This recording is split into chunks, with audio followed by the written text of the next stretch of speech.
Good afternoon and welcome back to Blur Podcasts. First of all, I'd like to say sorry for not uploading for a week or so.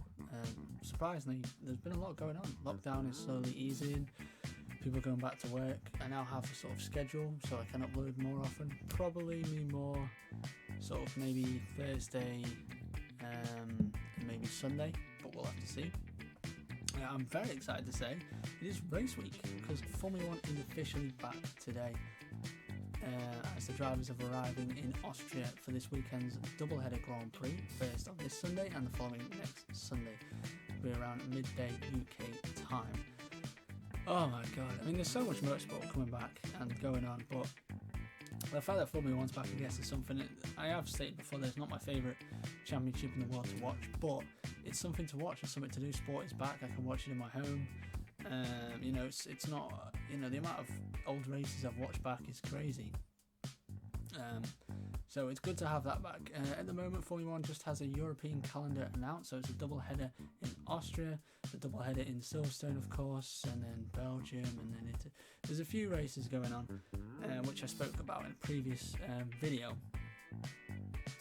But what is most important is it's back. It doesn't matter where we're racing. It's a shame that the two new tracks that were going to be on the calendar this year, Vietnam and the race at Zandvoort, are cancelled. But I expect to see both of them back next year. Vietnam, maybe not. I'm not sure about that one. Being a street circuit, it's a tricky one, but you never know. Zandvoort definitely will be on the calendar. The amount of money they paid to revamp their circuit, they'll definitely be back. What do I expect from... pre-season testing was a while ago.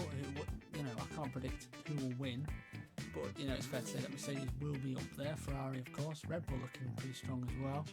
Pink Mercedes, who knows? God knows what. But we'll have to see, won't we?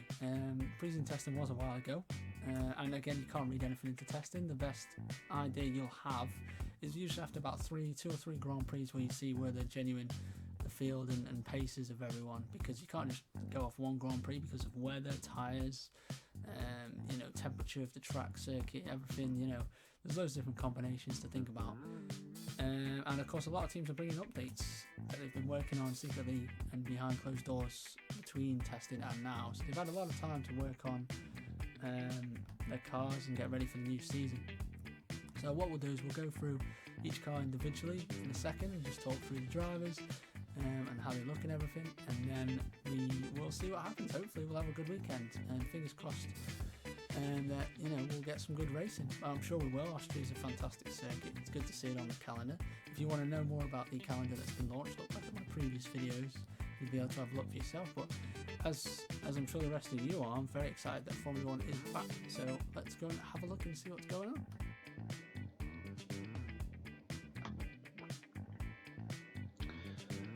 So we are going to be looking into each team very briefly on this spotter guide, unofficially produced by Andy Blackmore. I will leave a link to his website in the description. Andy Blackmore does some amazing spotter guides for racing championships all over the world, including Le Mans, Formula 1, IMSA, and loads of other stuff. So if you want to know who's racing and what, and you see some quality guides, have a look at this. So let's just have a quick look at the calendar again. So we've got our 2 opening races in Austria, back to back, starting on this weekend in July and on to next week. Race in Hungary, 2 races at Silverstone, 1 at Spain, Belgium and Italy. At the moment that is the full calendar we have, but expecting to have 1 or 2 flyaway races at the end. We may get up to about 10 or 11 races, we'll have to see.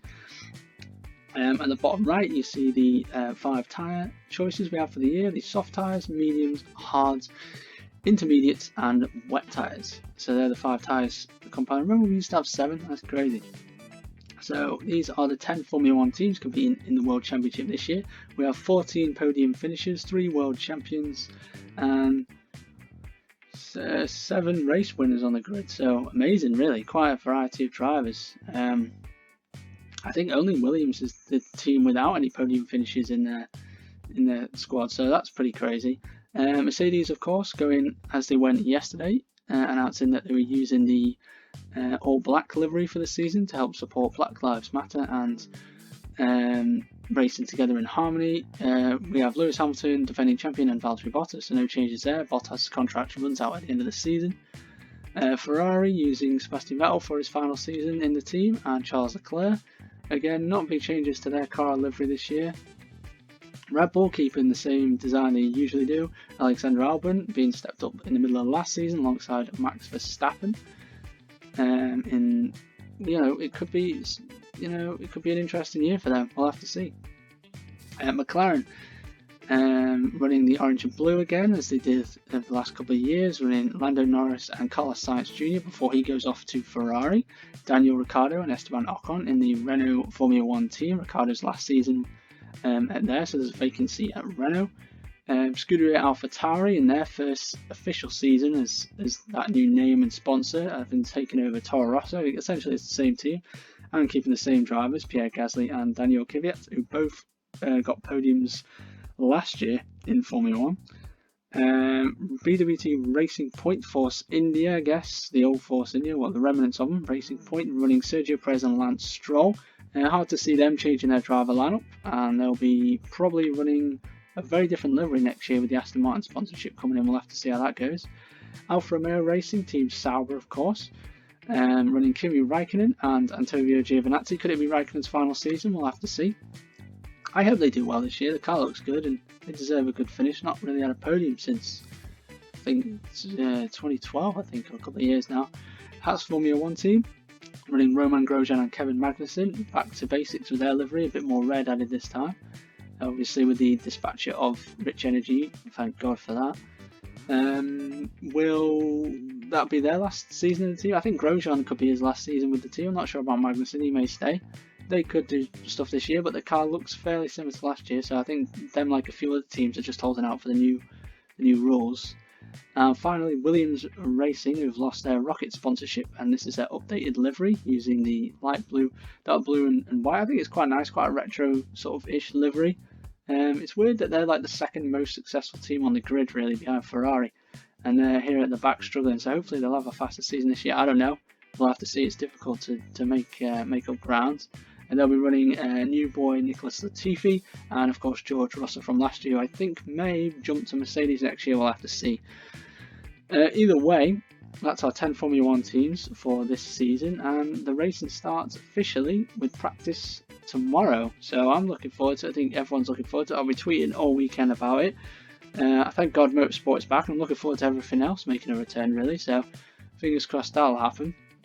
Thank you all for watching again, and I'll be back again over the weekend and on Monday with the updates from the first weekend of Formula 1 racing in 2020. Everyone stay safe, and I'll see you soon. Bye.